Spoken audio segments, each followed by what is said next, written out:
بسم اللہ الرحمن الرحیم۔ السلام علیکم۔ آج جس شاعر کے بارے میں ہم لوگ پڑھیں گے وہ ہیں ابو الاثر حفیظ جالندری۔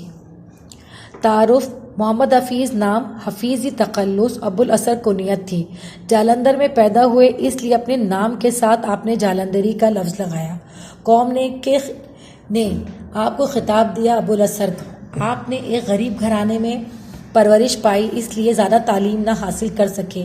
1911 سے باقاعدہ شاعری کا آغاز کیا اور مشہور استاد غلام قادر گیلانی کے باقاعدہ شاعری کا آغاز کیا اور آپ نے غزل کا آغاز کیا۔ اقبال کے انداز کو اپنایا۔ کچھ وقت صحافت کے میدان میں بھی گزارا۔ آپ کا عظیم ترین کارنامہ پاکستان کا قومی ترانہ لکھنا تھا۔ صحیح ہے، پاکستان کا قومی ترانہ، جیسے اب کہنا چاہیے حفیظ جالندری کا نام ہمارے ذہن میں آتا تو ہم فوراً ہی سمجھ جاتے کہ یہ وہ ہیں جنہوں نے ہمارا قومی ترانہ لکھا۔ یہ ان کی وجہ شہرت بھی ہے۔ کلام کی خصوصیات: آپ شعراء کے اس گروہ سے تعلق رکھتے ہیں جنہوں نے ہندی بحروں کو اردو میں رائج کیا۔ انہوں نے اپنی نظموں میں ترنم اور موسیقیت پیدا کی۔ انہوں نے گیت بھی لکھے۔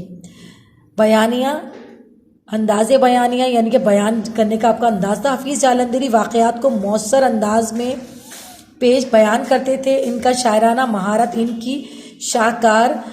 ان کا شاہکار تھا۔ شاہنامہ اسلام میں نظر آتی ہے۔ آپ کی شاعری کی خصوصیت منظر کشی اور مصوری ہے۔